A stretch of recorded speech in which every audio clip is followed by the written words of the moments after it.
De regreso, mis amigos, en su programa Frente a Frente, la referencia informativa de cada mañana en los Altos Mirandinos. Nuestro entrevistado en la mañana de hoy me vuelve a corregir, no es el 2014, el 2015. Bueno, ya corregido. Felipe, sí. Bueno, y además el 2014 yo ni siquiera estuve en Venezuela. Yo me fui casualmente el día que inició la salida, y no por eso, sino que a cumplir unos compromisos de carácter profesional. Felipe, ¿están planteadas en ese momento con otros actores políticos lo que tú sugerías en la antesala de ese año 2015? Tú sabes que exactamente qué nos va a pasar en Venezuela el 2006. Perdón, el 6, estamos equivocados con la... Ahora no, sí. El 6 de diciembre. Tiene mucho que ver con lo que se esté conformando en este momento. Yo estaba hablando, por ejemplo, con cosas como esta, con amigos de distintos sectores, pero amigos del chavismo. Yo he conseguido por todas partes sectores que en otros momentos votaron por el chavismo, que en este momento no quieren saber nada de eso. Quieren buscar una opción por quién votar. Algunos muy amigos se me acercan y me dicen: Felipe, nosotros vamos a votar por el MAS porque no queremos seguir acompañando este desastre. Y eso es un hecho permanente que tú lo vas consiguiendo por donde tú pasas. Entonces hay un fenómeno que no se sabe todavía las dimensiones de lo que eso pueda ocurrir, que es eso que genéricamente en Venezuela se llama el voto castigo, que siempre ha estado presente. Recuerda cuando ADEC y COPEI, los adecos votaban contra los copellanos contra los adecos, y se produce el voto castigo. Claro. Después, cuando ganó Caldera con el chiripero, se produjo el voto castigo. Cuando gana Chávez, en el año 98, Chávez gana. La diferencia entre Chávez y Salas Romer fueron 600.000 votos que obtuvo el MAS en ese momento. Pero además hubo una votación sumamente importante de gente llevada a votar por AD y por COPEI que votaron por Chávez. Ese voto castigo hoy en Venezuela tiene demasiada importancia, porque es evidente que una parte de los que tienen la decisión de votar, un componente importante, son por supuesto los que están o los que han estado con el gobierno. Entonces, la primera cosa que hay que llamar la atención es sobre ese voto que está allí. Yo creo que hay que hacer una insistencia con esa parte del país, porque como lo hemos dicho en otros momentos, en Venezuela no van a desaparecer ni los adecos, ni los copellanos, ni los masistas, ni los chavistas, etcétera. El país va a seguir siendo un país plural. Y eso pasa porque todas esas expresiones políticas se den allí. En el caso del chavismo, además, se da la otra circunstancia, que es que por primera vez, en términos electorales, creo que desde el momento del PPT, que fue en el año 2000, que el PPT se fue por su lado, que lo que se llama el chavismo en términos genéricos va dividido electoralmente. Hay una opción donde está también el PPT no judicializado y el Partido Comunista, que forman parte de ese mundo, que no está integrado a las planchas del PCV. Entonces, esas dos cosas que están allí, que es que la división del PSV en términos de su oferta, de la oferta oficialista, y la presencia muy importante de sectores que antes votaron allí, que pueden votar por otras opciones, como ya señalé, que han dicho en algunos casos que pudieran expresar su descontento a través de la tarjeta del MAS, y lo que termine ocurriendo en términos del campo opositor, que se logre confrontar abiertamente contra el abstencionismo, que haya la posibilidad en este tiempo que queda de que se logre imponer la idea de que si se vota, se derrota al gobierno, y que ese voto, si es masivo, puede encontrarse con una circunstancia como la que hemos hablado. Hay un 80% del país que dice que no está de acuerdo con Maduro, que señalan que es el peor gobierno que hemos tenido en nuestra historia, y que ese sector, evidentemente, producto de los errores opositores, hay una parte que está colocada en el abstencionismo, pero hay otra parte que perfectamente pudiera venirse para acá. Entonces, hoy el llamado tiene que ser a esa parte abstencionista que está allí presente, a que participe y que acompañe, que vote como quiera, porque lamentablemente no hay la posibilidad de presentar lo que nosotros llamamos la alianza perfecta, pero que vote, porque al final, con que aquí se produzca un hecho, que es que en los votos finales, el voto lista, se exprese claramente que hubo una mayoría de venezolanos que votó contra el gobierno, ese hecho político es más que suficiente para marcar lo que va a ocurrir después del 6, porque evidentemente la política no se acaba el 6. El gobierno, producto de un esquema de adjudicación que hemos dicho que es equivocado, que hay que revisar, pudiera terminar teniendo unos parlamentarios que no se correspondan con su votación. Pero aún así, ese parlamento, si logra quedar en una condición equilibrada, donde los sectores opositores, por las distintas tarjetas, terminen teniendo una representación calificada, y que eso permita que entonces el Parlamento vaya a donde tiene que ir, a convertirse en el centro de los acuerdos, en el centro de los consensos, en el centro de la búsqueda de soluciones, y que además, si eso pudiera venir precedido de un hecho tan importante, que es que el gobierno quede evidenciado su minoría en votos. A lo mejor yo no sé cómo quedará el Parlamento, porque allí hay una parte que no está resuelta, que es el tema de la adjudicación. Hay un esquema que planteó abiertamente la sentencia del tribunal, mediante la cual se eligió el CNE, producto del abandono por parte de la Asamblea de su responsabilidad en ese caso, por la vía de la omisión legislativa, donde se señala que hay que revisar el problema de cómo queda la proporcionalidad en términos de lo que está haciendo, porque el número creció, tenemos 52 que son electos de manera proporcional, que son los votos listas regionales. La lista y la lista nacional. Las dos listas, las regionales y la nacional. Pero hay un 48% que está representado en los circuitos, que supuestamente es una votación de tipo nominal, porque la gente, supuestamente de acuerdo con la ley, tiene que votar por los nombres de los candidatos. Entonces hay un circuito donde hay 4. Y supuestamente la gente debería votar por Pedro Pérez, por María Ruiz, por Luis García y por Eduardo González. No, no es así. Simplemente la gente vota por el bloque completo. Y entonces al final lo que pasa es que en ese sitio donde hay 4 parlamentarios, tú sacas 500 votos, yo saco 499 y tú te los llevas todos. Esa situación no está actualmente corregida, a pesar de que la sentencia del tribunal lo dijo.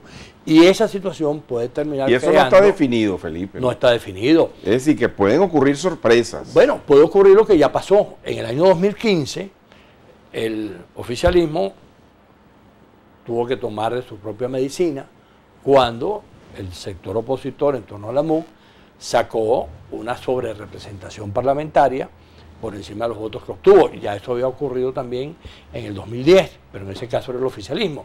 En este caso hubo la disposición, hubo algunos momentos en los cuales se habló del tema, donde había ya el acuerdo de que creciera el número parlamentario para dar un porcentaje mayor en términos de la adjudicación proporcional. Pero eso no resuelve el problema de la sobrerepresentación. ¿Qué ocurre si, por ejemplo, alguno de los sectores saca una votación que no expresa el número de parlamentarios? Aún vayan en una alianza. Vayan como vayan, porque el problema de eso es que al final tú computas los votos y dices, bueno, yo saqué, este sector del país sacó 3 millones de votos. Y entonces resulta que 3 millones de votos significa, por decir cualquier cosa, 100 parlamentarios, pero tiene 150, porque la sobrerepresentación está presente. Eso no está corregido.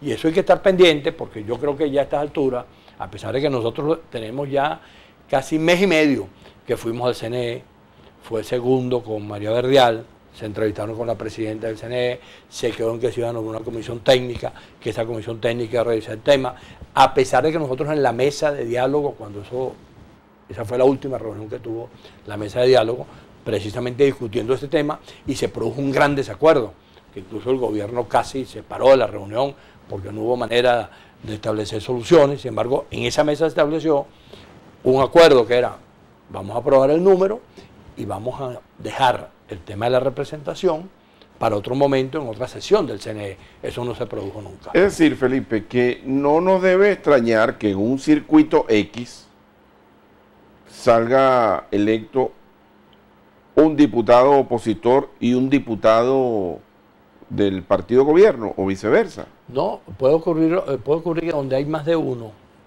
Por donde hay más de uno, exacto. Puede ocurrir lo siguiente. Se supone que es una votación nominal. Exacto. Tú eres candidato, yo soy candidato. Y la gente debería votar por los nombres tuyos y el nombre mío. Así es. Eso no ocurre. La gente vota por el voto partidista, que es una opción de decir, yo voto por los dos, en vez de votar por uno y otro. Eso elimina lo que se ha querido señalar allí, que el voto es nominal. porque debería buscarse una forma diferente para que ese voto efectivamente se Claro, expresara. que tú votes por nombre y apellido. Nominalmente, claro. Ahora, ¿qué es lo que ocurre al final? Que entonces esa manera de hacer las cosas termina expresando una situación donde, por ejemplo, aquí hay 2 circuitos de 4 parlamentarios, uno en Carabobo y otro en Lara. Si yo tengo No, una aquí diferencia... también. No, de 4 no. Ah, no, de No, 4 aquí son no. de Aquí 3 y de 2. Aquí es de 2. Y hay 4 en el país, hay 2 en el país, que es en Lara y en Carabobo, de 4. ¿Qué ocurre si en ese circuito la diferencia entre un sector y el otro son 10 votos en la sumatoria final? Bueno, el que tiene 10 votos de diferencia pasa como ocurre en eso que estamos criticando en los colegios electorales de los Estados Unidos, que tú llegas y ganas por 5 votos, pero te ganas completa la representación del colegio electoral. Entonces, eso crea al final lo que ya sabemos en el caso de los Estados Unidos. Por ejemplo, Trump gana en los colegios, pero pierde en la elección, porque Hillary le gana por 3 millones de votos. Pero sin embargo, los colegios, como están integrados de determinada manera, si yo te gano por un voto en cualquiera de esas entidades federales, te gano en Filadelfia por un voto, y Filadelfia tiene 20 representantes, en vez de ser 11-9, que es como debería ser, no, yo me los cojo los 20. Entonces, esa manera de hacer las cosas, que evidentemente altera el resultado final, aquí está presente en los circuitos, y eso no se ha querido corregir. En un momento determinado... O sea, eso puede ocurrir perfectamente. Perfectamente. Y es apelable por... Claro, en un momento determinado el gobierno estuvo dispuesto, pero me imagino que en la medida en que se iba aproximando el proceso electoral, de la manera que se está dando, y a lo mejor ellos se pondrán como ganadores, entonces dejaron de discutir el tema. Y al final no es un problema si es el gobierno o la oposición. El problema al final es que tienes un parlamento que no expresa la voluntad que los venezolanos damos cuando votamos de tal o cual forma, porque si tú al final te totalizas, tú sacaste 4 millones de votos, 4 millones de votos te dan derecho a tener 150 parlamentarios, pero resulta que tienes 200, producto de este hecho que estamos comentando. ¿Cómo se resuelve eso? No es un problema que yo solo imputo a la lista nacional, porque la lista nacional tiene 48, de los cuales hay que repartirlo entre todos los sectores que van allí. Que es proporcional, ¿no? Entonces no te dará nunca para imputar. Suponte tú que tú estás sobregirado en los parlamentarios con 40, te quito 20 y los otros 20, ¿qué pasa? Entonces allí hay un problema que tiene que ser corregido y es una responsabilidad directa del organismo electoral. Esto te lo comento, porque como estamos hablando de la futura asamblea, es bien importante que esa asamblea nazca sin que empecemos el tejemaneje de que si pasó esto, pasó lo otro, sino que nació la asamblea con la correlación de fuerza que sea, pero que se asuma que todo el mundo respeta esa asamblea y que esa asamblea va a jugar un papel que hasta ahora ni la que fue electa en el 2015, ni la que fue electa en el 2010, ni la que fue electa por allá en el momento de la abstención en el 2005, ha servido para lo que una asamblea y un parlamento en cualquier parte del mundo opera, que es que el parlamento discute los problemas de los ciudadanos y le busca soluciones consensuales al tema económico, al tema social, al tema de la salud, a todos los problemas, al tema del salario, etcétera, porque para eso son los parlamentos, precisamente para discutir, por eso se llama parlamento, pues son para parlamentar y para poder elaborar los debates en esa materia. Eso hay que tratar de rescatarlo. Ojalá el CNE de aquí a allá establezca un mecanismo. Hay una solución que puede ser implementada, que es que yo no solamente utilizo la lista nacional para los efectos de este tema que estamos hablando, de imputar una sobrerepresentación, sino que también puedo utilizar la lista regional. Y entonces de esa manera a lo mejor equilibro finalmente lo que tengo que equilibrar en materia de la representación. Bueno, Felipe, fíjate, interesante el análisis que hiciste. Yo lo he pensado, yo lo he visto, porque realmente no es una elección uninominal propiamente dicha. Pero bien, vamos a un proceso electoral con un gobierno donde se dice que tiene 80% de rechazo, como yo digo cada mañana aquí. Bueno, yo soy un poquito más benevolente, ponle 60, 70% de rechazo. Y creo que estoy siendo bastante benevolente. Es suficiente, es suficiente. Sí, es suficiente, ok. Ese rechazo, ¿hacia dónde va? Porque yo he notado que ahorita no hay una polarización como tal, porque del otro lado, a pesar de que hay un sector opositor, hay como mucha dispersión frente a un adversario sólido, quizás con una fractura que lo encabeza este movimiento, en la tarjeta del PSB, donde van el PPT y otras organizaciones políticas. Habrá que ver hasta dónde esa fisura y hasta dónde se desemboca por ahí la frustración que tienen muchas personas afectadas al chavismo. Pero frente a eso, ¿por qué la gente, Felipe, no termina de saltar el charco? Bueno, yo creo que es evidente que para los ciudadanos, que es un problema distinto al de los políticos, el hecho de que la oposición, no es que vaya dividida, porque digamos, hay que asumir el pluralismo como un hecho. Desde mi punto de vista, los sectores democráticos deberían haber llegado a una solución que era presentar una alianza perfecta y que la gente votara por la tarjeta que quisiera, pero que esas tarjetas al final sumaran todas para un mismo sitio. Eso no es polarización, sino que eso simplemente es una manera de poder asumir que el país necesita una respuesta que tenga que ver con una estrategia correcta de la mayoría del país, en este caso los sectores democráticos, los sectores que están en ese 70, 80% en contra de lo que está pasando en Venezuela, y eso debe haber sido entendido por el campo opositor. No fue entendido. Una parte del campo opositor se empeñó en la abstención y los que decidimos participar, lamentablemente no llegamos a lo que había que llegar, que era buscar soluciones acordadas donde tú no afectabas las tendencias partidistas porque simplemente la diversidad de tarjetas permitía que la gente votara por quien quisiera, pero que al final esos votos iban a ser sumados para que se pudiera producir una mayoría parlamentaria. Igual con la lista nacional, pudo haber existido una sola lista nacional donde claramente esa lista nacional única hubiera funcionado como referéndum frente al gobierno, frente a lo que estaba pasando. Eso no pasó y eso es lo que yo creo que en este momento obstaculiza lo que tú llamas la capacidad de mucha gente de terminar de brincar el charco. Porque para yo brincar el charco tengo que tener un estímulo que me permita decir, bueno, voy a salir de esta orilla para irme a la otra. O voy a brincar de aquí donde estoy metido, en el medio, me voy a salir de aquí para tomar tal o cual camino. Y allí, sin duda, hay un error del campo democrático que ojalá sea corregido en el tiempo que queda entre los partidos políticos y los ciudadanos. Por ejemplo, aquí en los Altos Mirandinos, aquí ojalá se llegara a un acuerdo de todos los sectores que permitiera que hubiese la garantía de que no se pierda el circuito, porque sería lamentable que producto de la división opositora en el circuito de los Altos Mirandinos terminara perdiéndose. Allí se está haciendo un esfuerzo, ojalá se continúe intentando buscar una solución. Desde el punto de vista del MAS, nosotros estamos tratando de hacer todo lo que sea posible para tratar de llegar a un acuerdo, se está conversando y ojalá, si aquí se llegara a un acuerdo, se llegara rápido y eso pudiera servir de referencia para el resto del país, tú le puedas decir al país, mira, aquí donde las cosas estaban de esta manera, se produjo un acuerdo de tales características que permite que se pueda ir de manera unitaria y que eso pueda servir de un mensaje hacia el resto del país. Entonces, eso todavía hay tiempo en los circuitos.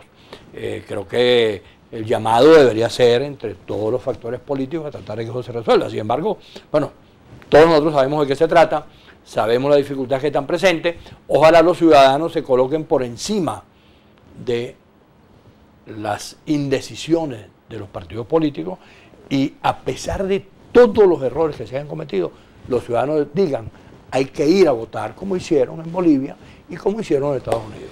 Bien, Felipe, la propuesta del MAS para estas elecciones parlamentarias, ya a través de una propaganda que vimos hace poco, bueno, ya conocemos el leitmotiv de la campaña.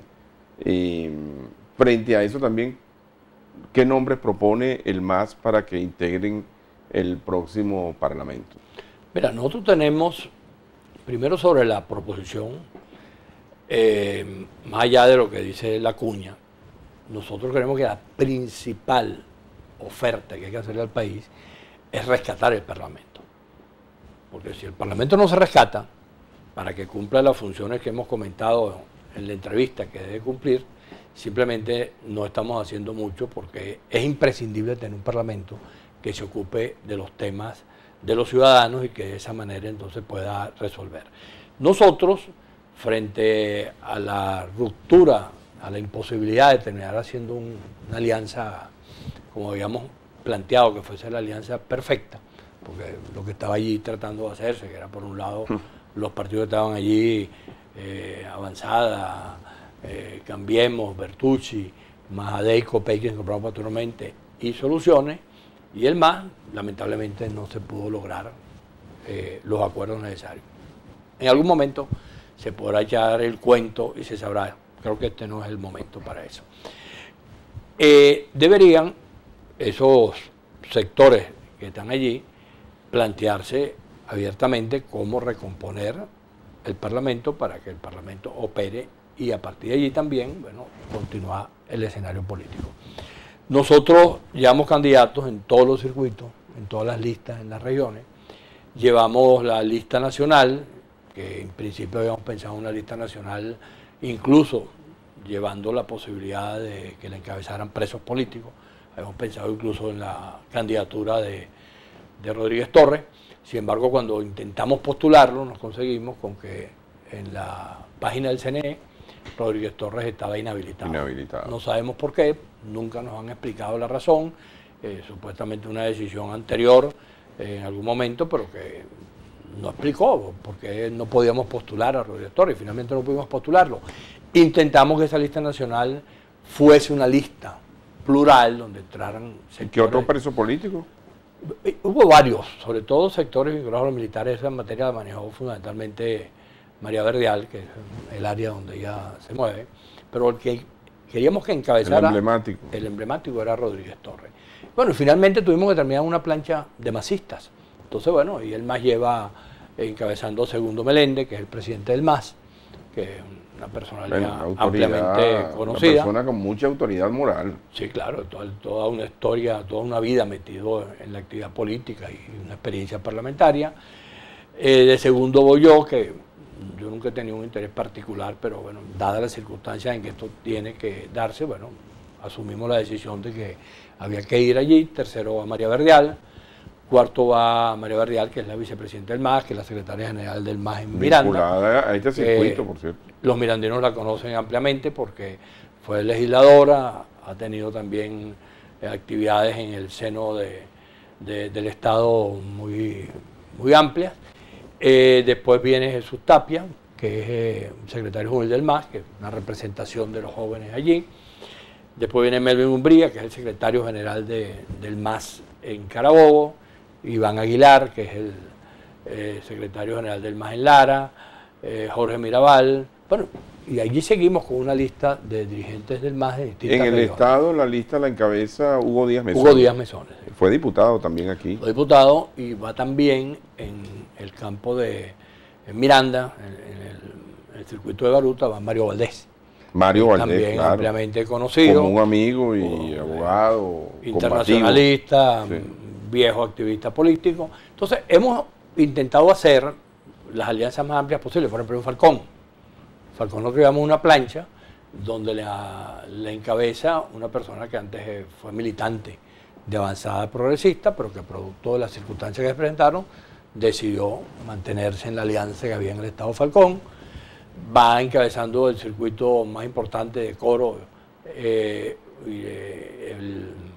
una persona que viene del campo del chavismo, que fue alcalde, que fue incluso estuvo preso un tiempo, León, que significa también un mensaje muy claro hacia esa disidencia chavista, que expresa una manera distinta de entender el problema, una alianza sumamente amplia. Y así por el estilo, cuando tú vas revisando estado por estado, te vas consiguiendo con que no es una alianza nacional con un solo sector, sino que en donde ponderamos que la alianza había que hacerla con tal o cual, se hacía la alianza con tal o cual, con la reiteración de una conducta plural que forma parte de la historia del MAS. Es decir, nosotros no nos casamos que la alianza tiene que ser en todo el país con A o con Z, sino que decidimos que la alianza en cada región, colocando un eslogan que todo el mundo sabe a quién pertenece, que es que cada región tiene su nombre.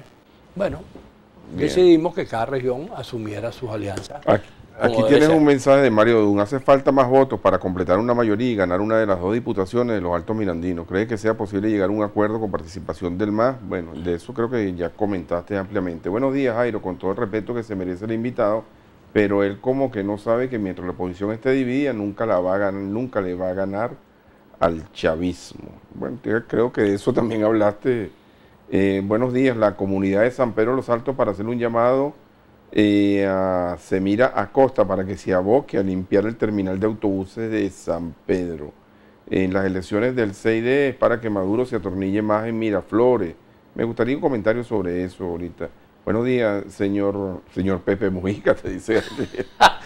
El gobierno tiene políticas erróneas, pero los únicos que han actuado salvajemente han sido la oposición con su guarimba y la quema de personas. Buenos días.